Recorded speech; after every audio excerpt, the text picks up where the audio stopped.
আমাদের সব কিছু রেডি। আর এই হোটেলে আমরা ছিলাম, এটা একটা হোমস্টে, একজন অ্যাডভোকেটের হোমস্টে। আর এখানে আমাদের খরচা পড়েছে 1000 টাকা করে পার রুম, ভালোই মোটামুটি। তো good morning, welcome to my channel SB2 wheels. তো চলো তোমাদের সঙ্গে রাস্তায় দেখা হচ্ছে। আমাদের সবাই রেডি, অতনুদা রেডি, রাকেশ রেডি, আর ওদিকে সঞ্জীবদা রেডি। এই হোটেলের টোটাল ডিটেলস আমি আমার ডিসক্রিপশন বক্সে দিয়ে দেবো, তোমরা চাইলে বুক করে নিতে পারো। তো সবাইকে আমার চ্যানেলে স্বাগত, SB2 হুইলসে। আশা করি সবাই ভালো আছো। আমাদের উত্তরাখণ্ড সিরিজের আজকে 8 নম্বর দিন, মানে বাড়ি ফেরার পালা। দেখতেই পাচ্ছ আমরা সব নিচে নামছি আস্তে আস্তে করে। আর দেখতে দেখতে চলেও এসেছি দিল্লি 418, দেরাদুন 417, পিলিভিট 138। মানে পিলিভিট আমাদের 138 কিলোমিটার, সময় লাগবে 3 ঘন্টা 17 মিনিট। তার মাঝখানে কোথাও দাঁড়িয়ে আমরা ব্রেকফাস্ট করব। আমাদের উত্তরাখণ্ড সিরিজের যারা সবগুলো এপিসোড দেখেছো অবশ্যই লাইক করবে আমার ভিডিওগুলোকে, আর চ্যানেলটাকে সাবস্ক্রাইব করতে ভুলবে না, কেমন? তো আমরা এখন ব্রেকফাস্ট করতে বসে গেছি। আমি খাচ্ছি রুটি, অতনুদা খাচ্ছে পরোটা, সঞ্জীবদাও খাচ্ছে পরোটা।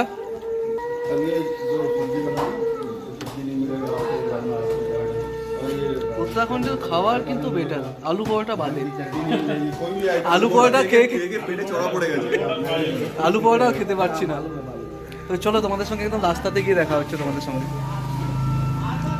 আমরা এই ভোজনালয়ে ব্রেকফাস্ট করলাম, তুলসী ভোজনালয় অ্যান্ড ফাস্টফুড।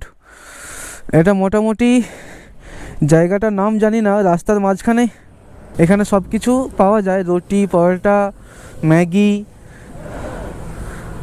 লাঞ্চ, এভরিথিং এখানে পাওয়া যায়। তো এখান থেকে বেরিয়ে আমরা শাহজাহানপুরের দিকে বেরিয়ে যাব।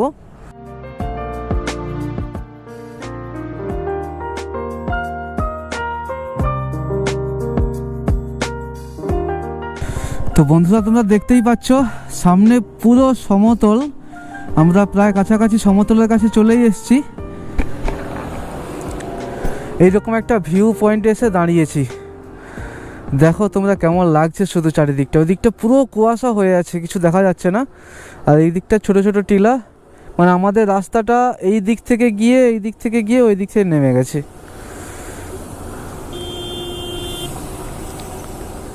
যারা আমার এই উত্তরাখণ্ডের এপিসোডগুলো এখনও পর্যন্ত দেখোনি তারা চটচট করে দেখে নাও, আর দেখে নিয়ে আমাকে বলো ভিডিওগুলো কেমন হয়েছে। ভিডিও ভালো লাগলে অবশ্যই লাইক করে দিও আর চ্যানেলটাকে সাবস্ক্রাইব করে দিও। তো এখানে উত্তরাখণ্ড শেষ হয়ে যাচ্ছে।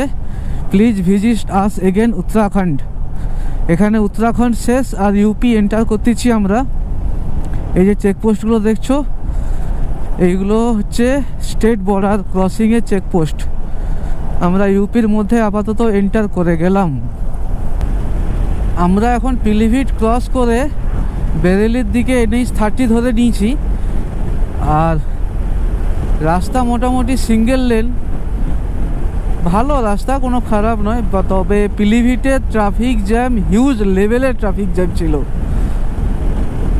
মাথা খারাপ করা ট্রাফিক জ্যাম। তো বন্ধুরা আমি এখন বেরেলি বাইপাসে আছি। তো আমরা এখন লখনৌর দিকেই জার্নি করতেছি। লখনৌ এখান থেকে ডিস্টেন্স প্রায় 200 কিলোমিটারের মতো। ভাবছি কি করব, কানপুর চলে যাব না লখনৌতে থেকে যাব, কারণ সেই সকাল থেকে বেরিয়েছি, জার্নিটা অনেকটা বেশি হয়ে যাবে। সবার শরীর তো সমান নয়, তো সবার একমত হয়ে আমরা একটা ডিসিশান নেব, লখনৌতে থাকবো কি কানপুর যাব।